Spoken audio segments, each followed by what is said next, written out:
Cassandra Rosenthal, Web3 and AI is the next chapter in storytelling. In a CoinDesk interview, Cassandra Rosenthal, co-CEO of Web3 entertainment firm Kaliedoco, shares how artificial intelligence is redefining the future of Web3 storytelling. When it comes to next-generation storytelling, Cassandra Rosenthal has a pretty good idea of how far we've come on the road to Web3. A film and television producer, she's one of the creatives behind the popular Web3 entertainment firm Kaliedoco, where she's redefining storytelling with the use of augmented reality. For her, the world is now in a crucial transition between Web2 to Web3, or as she calls it, Web 2.5. Cassandra Rosenthal is a speaker at CoinDesk's Consensus Festival. A lot of times when we talk about the web, Web1 is about broadcasting, Web2 is about subscription and services, and Web3 is about ownership, she says. And so for me, the whole thing about being able to have a voice. It's being able to, as a community, make decisions together. With Kaleidoco, Rosenthal and her partner Jennifer Tuft are bringing users to the footsteps of metaverse by providing opportunities to explore AR, blockchain gaming, mixed reality, story living, and interactive NFTs. Their aim is simple: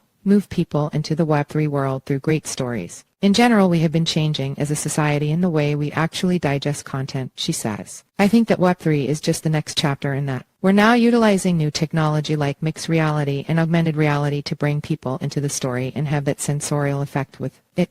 As cool as that sounds, Web3 storytelling comes with its fair share of troubles. Many have even criticized AI for lacking human autonomy, the ability to choose for oneself. But this is not enough to shake Rosenthal's confidence in it. What we do is we're utilizing AI to actually give our characters an understanding of the real world. We're enabling the characters to have contextual awareness of their environment. With an argument that's strong, we're sure storytellers and the rest of us can use Cassandra's secret to dominating the entertainment industry, supporting creative visions, and most importantly, to not be afraid of taking risks. This interview has been lightly edited. Let's start with Helena. What piqued your interest in it? I come from a film and TV producing background, and all my life I've always been very passionate about human issues and environmental issues. For me, storytelling was a way to help bring a larger audience to these issues. And so when I met Henry Elkis, Helena's CEO, and Sam Feinberg, Helena's Chief Operating Officer, for the first time, I was super inspired by what they were doing, and I thought it was incredible work. I actually met them when they first started the organization, and I said, look, I'd love to help you guys because I really believe in what you're putting together here. I think it has a chance to not only bring great minds all over the world together, but to actually solve problems. What was that nudge to move to Web3 and try something completely new? For me, Web3 also touches on the ethos of community. How do you have ownership of your own identity? What does that mean? You know, we've been living in a world where in the typical kind of Web2 scenario, you're a product, and they decide how they are going to and what they are going to advertise. A lot of times when we talk about the web, where Web1 is about broadcasting, Web2 is about subscription and services, and then Web3 is about ownership. And so for me, the whole thing about being able to have a voice. It's being able to, as a community, make decisions together, and more ideally, it is about how do we work together and inspire each other in a positive way. And I feel like Web3 has a lot of opportunities for that. We're in a transition between Web2 and Web3, and we can go one direction or the other. So what better time than now than to have a voice where we can say no?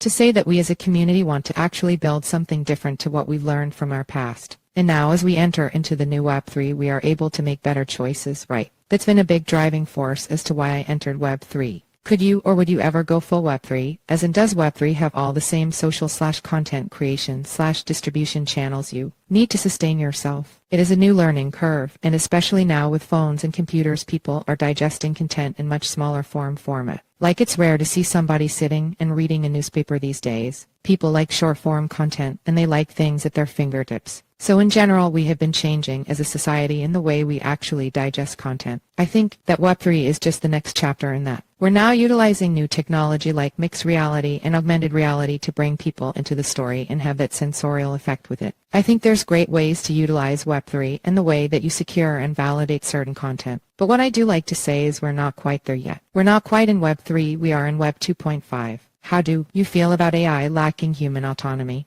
How do you see this problem solving? AI is such a wonderful subject. I love it. And I think there's a lot of wonderful positive uses of AI. I think that a lot of people are seeing right now with GPT how quickly AI can grow. And that's just touching the surface of what AI can provide for us. There are a lot of wonderful uses of AI like healthcare diagnosis and being able to access information faster so that we can be more productive. As for storytellers, we're thinking, how can our stories come alive? How do we interact with our stories? And what we do is we're utilizing AI to actually give our characters an understanding of the real world. We're enabling the characters to have contextual awareness of their environment. When you have a digital character that comes alive in augmented reality and in your own world, you're like, oh wow, I can actually feel this. This character is utilizing AI to have an understanding of me and my life. Especially the younger generation, they get so excited about the idea of having, like, their digital sidekick or their digital best friends. They're like, oh my god, it's so much fun. And there's also beautiful things like mental health, right? Mental health is a big issue and one we don't talk about enough. You know, to have to be able to have a digital character that understands you in that way that potentially you can have this interaction with.